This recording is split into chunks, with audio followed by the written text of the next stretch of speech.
Good morning, everyone. So, we're here in the city. Nothing crazy has happened, so you know what that means. It is time for a garden tour because it's Sunday.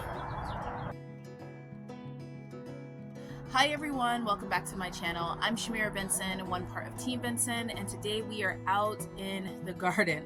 Now guys, I have not had a day off, a day where we're not traveling to the land, or like a day of non-craziness in a long time. So I'm happy to have the whole day in my garden. So you guys will probably see a couple of videos from today, but I'm gonna start with a garden tour. Look how green everything looks behind me. This makes me so happy right now. So we have lots of garden cleanup that needs to happen. As you can see, we have some dead plants that need to come out and just like some overall cleanup. But let's start with a garden tour. So right now in our cascading Vago garden bed, we have our herbs. Now I pulled all of the garlic out of here and I am going to be planting some onions in here. There are 2 pieces of garlic that I'm probably just going to go ahead and pull because who knows what's happening there. So I probably will just go ahead and pull those, but I'm going to plant some onions in here and I'm going to leave that little guy, see what happens. I transplanted that from over here. It's just a kale. Now down below we have all of our herbs. We have some rosemary, some parsley. The parsley is going to get a giant haircut today because we need to start drying some to make sure that we have enough inside. We also have some dill that looks absolutely gorgeous. I had a little bird sitting on this dill eating all of the aphids, because if you can look closely to it, you guys can probably see like little aphids, and that is because it's going to seed. And so that's what happens when plants go to seed, they get aphids. But I was trying to have some butterflies out here, so I was letting it go to seed. But yeah, the birds have been enjoying those little crawly thingies. Now down below we have some sage, and we have a random cilantro that I was letting go to seed so that then I can get some coriander. And then we have some thyme over here and another little dill plant over there. Guys, if I can find it, I'm gonna put the picture right here, but it was this cute little bird who was just out here living his best life, just picking off all of the aphids, eating them. That's one thing about the nice part about growing an organic garden, is that you get those things. You get those experiences with the birds and the bunnies and all of the other little things, and it actually is kind of like a natural cleanup crew. So I suggest you grow an organic garden. Okay, also I forgot to show you guys, our peppermint is growing back with vengeance. I so thought it died and was done, and I kind of just left that pot there because I was going to plant something else in it and forgot about it. Nope, the peppermint grew back, so I'm glad I didn't do anything to that. Now over here in our kind of sort of Three Sisters garden, we have a bush zucchini. Now I did plant more than one of these, but this is the only one that popped up. I know I'm gonna get somebody that says you need more than one of those. Yes, I agree with you, but that's the only one that popped up. I'll probably try and throw some seeds down again and see if I can get another one, just because it helps with germination rate. If you have, well, not germination rate, but like fruiting, if you have 2 of the plants. But at this point, it'll be behind, so we'll just see how that goes. Now we have some celery looking absolutely beautiful. Our celery is going to get a haircut. 1, because we are making bone broth all week long, and 2, I am running out of my celery salt, so we need to make sure that gets put up. We have some black eyed peas here, and all in between the corn, as you can see. And look at our corn is looking beautiful. It's getting nice and tall. I always wonder if my corn is tasseling too early. I don't know, so hopefully this year I put it in early enough to where it can handle a lot of the craziness when it comes to Arizona weather. We also have some Kentucky Wonders here. Right now the beans are coming in like 1 or 2 at a time. Look at this, guys. We got 2 more beans right down there. But it's fun because they're starting to crawl up the corn. Now I would like the corn to be taller, but I thought that was kind of cool. But I'm gonna be growing it mainly on this arch here. Now we are trying corn again. I have had corn successfully in the beginning of my gardening phase, and I actually grew it in bed over there where I grow my okra. But I am the only one that eats corn. I'm not the only one that eats okra. So I dedicated my okra, that space, to my okra because it grows the best in the summer. Like anything you want in the summer, this space right here, right there, grows the absolute best. So since Mr. Benson also loves okra, that's where I grow the okra. And I try and dedicate a smaller amount of space to my corn, but I'm just trying to make it work. It does not want to work all the time, and I've planted it really late the last couple of times, so we've had like some issues with the Arizona sun just killing it, and like the wind and stuff like that during monsoon. So this year I got it in pretty early. We're gonna see, hopefully it grows well. Now moving on to the middle part of my garden, we have all of our sweet peppers. Now I do have the umbrella up just because it's been in the 90s for the last couple of days. It hasn't really needed it. It more so was for that basil right there. That tower basil was not loving those 90 degrees. So we have our sweet peppers here. We have some Carolina sweets, and then we also have some banana peppers in the back. And guys, I am getting more peppers. This is exciting. That is a banana pepper right down there. And we have one right there. They're a lot smaller than what they were during the winter, but I think that's just because, you know, they're still growing. So we're excited about that. You can see, look, a little Carolina pepper right there. And then over here we have all of our bells, and I have some more bells coming in.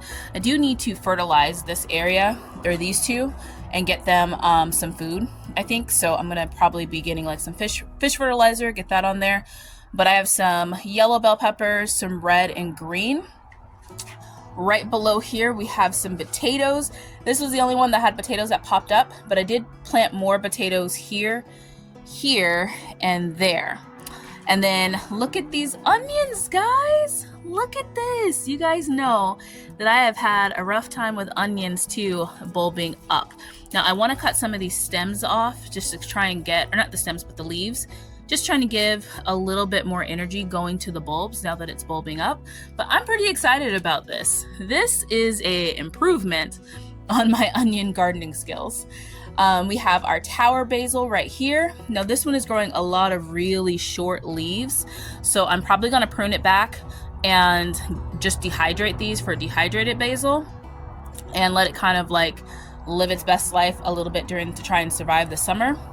We have Mexican oregano that is flowering and looking absolutely beautiful. This one usually does well here in Arizona, and it will grow into a really big hedge. So this time right now, I'm not gonna try and cut it back too much. I'm just letting it kind of do its thing to see if I can get it to grow into a bigger hedge. Over here, we have our Genovese basil. If you guys are Arizona or desert gardeners, Genovese basil does well in the summer, but you want to kind of keep it covered with some shade cloth. Usually I have it here growing underneath my tomato, any tomato that I have going right here, but this tomato got really crazy before I could plant this little guy. So right now I'm just letting it kind of do its thing. When it starts doing this, it's going to try and flower, so make sure you prune it back, and as long as you keep it pruned, it will kind of bush out for you. We have our regular oregano. I need to definitely come in here and prune this, so this will be on the list where I get from my herbs this week. And we have lemon balm right here. That is amazing. Now guys, if you have not already checked out Vago Garden Beds, I actually think you should, because I have been growing in them for a couple of years now. I absolutely love them. I'm going to be putting those out on my homestead for probably all of my garden, just because the durability of them. They are metal, and they're metal that doesn't heat up, so they're not like cooking your roots or anything like that. I live in probably one of the hottest climates to garden in here in zone 9B in Phoenix, Arizona, where we reach temperatures of like 118, 120, and it has not cooked my roots. So I suggest you guys take a look at them. They're very, very durable, and I think out of all the beds that I've had over the years, they have been the ones that have survived. So they're the ones that I'm trying to stick with. So I will put a code down below. Make sure you check them out. You can get a discount with my code. And yeah, hope you guys love them as much as we do. Now right here we have Big Nisi. This is our Ichabod eggplant. It came from Miss Eggy, who we grew for years. Like Miss Eggy was like almost 7 years old, 7 or 8 years old. And we have the first flowers coming through on Big Nisi, so that's pretty exciting. We have our random tomato. This one's a cherry tomato. It's doing a little rough, so we're just kind of letting it be. And then we have our Black Beauty eggplant right here, just letting this kind of get its leaves going. My eggplants for the first year, I kind of just let them do their thing. And then if we get some eggplants, it's great. If not, that's fine too, because usually my eggplants I can keep for years. We have our julep mint right there. We have some chocolate mint right here. And then we also have a borage right there. I always forget about this little guy, but we have our lavender that is finally starting to grow. If you guys remember, it used to be this little bitty start. It's starting to grow now, looking cool. Over here we have some spearmint that needs to be cut back because it's growing wild. Our stevia is growing absolutely wild, which is nice. I'm gonna try and save all these seeds from the stevia because this was the original stevia that dried out. So I'm gonna cut that piece when I do my harvest for my herbs, and then let that kind of see if I can get some seeds from that. And then that is another Black Beauty eggplant. This one was fruiting, but it also looked sick. So I took off all of the little eggplants and trying to see if it can just focus on growing itself some leaves before growing the fruit. Now we have our trees. We have our curry tree right here, looking great. It always branches in weird places. My curry tree goes to seed. A lot of people say that theirs don't. Mine does, and I think it's because it's in this little pot. So one day it is going to be on our homestead, but for right now it just always goes to seed, and it's some on like every single like little branch situation. We have our mulberry that has been producing little mulberries. I don't know if we've eaten them all, but it has been. Oh yep, see, there's one right there. Let's see if I can get closer. It's still not all the way ready yet, but yeah, I haven't gotten like huge amounts of mulberries because once again, this one is in a pot and it does need to be put in the ground, but it is nice and full and beautiful. And back here we have Yuli, which is our grapevine. She is looking great. And we have our dwarf Mexican lime right here that's also looking great. Now guys, Tomato Alley looks pretty raggedy. It looks a lot raggedy actually. I cut it back. We're gonna see how it looks, but I don't know. It looks a little raggedy. We also do have our sugar cane that is looking nice and tall. Pretty cool. I can't wait to like actually do something with the sugar cane. Now moving on to the very back, we have our San Marzano. It died, could not save it, but look at all these tomatoes on there, guys. I am gonna go ahead and pick all of these tomatoes that I can because now the plant's like dead, so the tomatoes aren't, well, they're still getting a little bit of life to them. So I've been letting them ripen up and pick the red ones as they come along, and that way it still has like a lot of flavor to it. Man, look at how tall this. That is the serrano pepper. It was reaching for light and I didn't even realize it got that tall. That's pretty crazy. So, well, since we're over here, that is the serrano pepper in question. That thing got huge. Let's look at it from this angle. Yeah, it got super tall. That's pretty crazy. It does have a lot of serranos on it, as you can see. Like, we have been picking a lot of serranos, which is great because we use a lot of serrano peppers in this house. We have our jalapenos that we use a lot of jalapenos too, so I'm glad that it is fruiting again for the summer. It looks like sticky. I think the birds have like pooped on it or something, but it looks a little sticky. It does have a few aphids, but it'll be okay once the this one right here, which is our Armenian cucumber, provides it some shade. It'll do a lot better, especially during the summer. So I might throw some shade cloth on it. I don't want to take away from this, which is our Armenian cucumbers, because that needs a lot of sun to start getting big. Down here is our parsley. We're going to be harvesting most of this too, but yeah, we'll just kind of rinse off these plants and try and get a little bit of control over the aphids. Now guys, you guys already know, for those of you guys that have been watching my channel for a while, you know that I do not go in and attack the aphids. They are fine. They are fine. They are fine. Now, what I mean by that is, yes, I will spray it with like a hard gust of water to try and get control over it so that then the population doesn't get out of control. But there is a reason why the aphids are there. And it is because we've been in the 90s. These plants have not been excited about being in the 90s. So that means if I provided a couple of like shade cloth or something like that, it might be a little bit happier. But yeah, you know, sometimes you just have to let nature be. It's producing, it's doing well, it's not dying back, and it's great. The other thing is that I need to get rid of things like this, which is my broccoli, and that is what's mainly attracting all of the aphids to my garden. All of the other greens I have already removed, but my broccoli was the last thing because I was kind of deciding if I wanted to collect some seeds. Still up in the air on it, but I will be getting rid of it this week so that then the okra has a chance to grow in. This little bee that just flew in front of my camera is the reason why this thing is still existing. The main reason, because this isn't a year that I collect seeds and I am trying to focus on getting stuff together for my homestead. So yeah, literally the only reason are these little guys.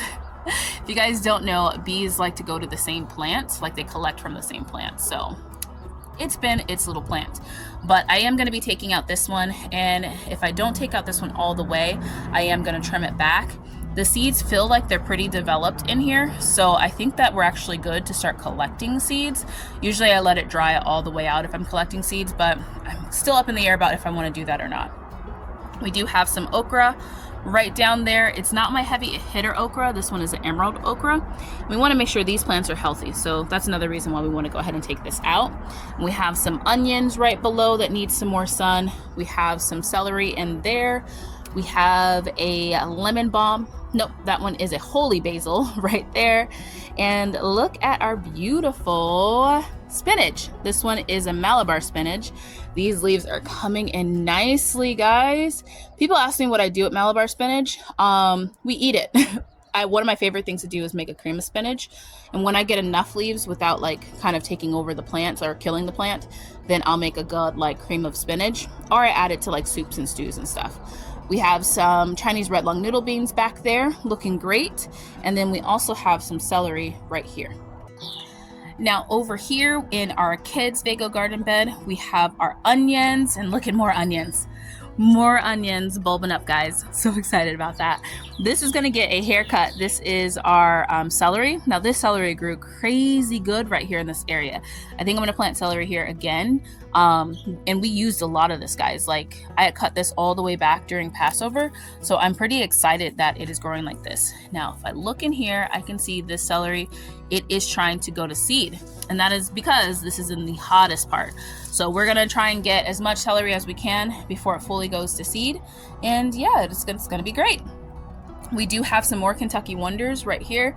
I am trying to grow a lot of green beans this year, so I'm excited for all of these flowers because that means green beans. So hopefully it takes off as much as I hope that it will, and then it'll be great. And then we're going to end it on a beautiful note. Look at that snapdragon. If I'd have known that snapdragon would grow so beautifully right here in this little brick, I would have put it here a long time ago. Alright guys, and that is it. Thank you for coming and touring my desert garden with me here in Phoenix, Arizona. I'm in the city right now, but I will be in the homestead this week, so we'll be talking about water tomorrow and what we're going to be doing for water. So if you guys want to know what we are going to be doing, and for those of you guys that don't know what I'm talking about when I say I'm going to our homestead, we own 40 acres here in about 3 hours north of Phoenix that we will be building our forever homestead. So if you want to follow that journey, make sure you guys like, subscribe, and share. And I will always be back here in my small space garden sharing all the tips with you guys on how to grow as much as you possibly can in a small space. So until next time, grow yourselves a garden because even a small space can provide you with tons of food. Bye guys.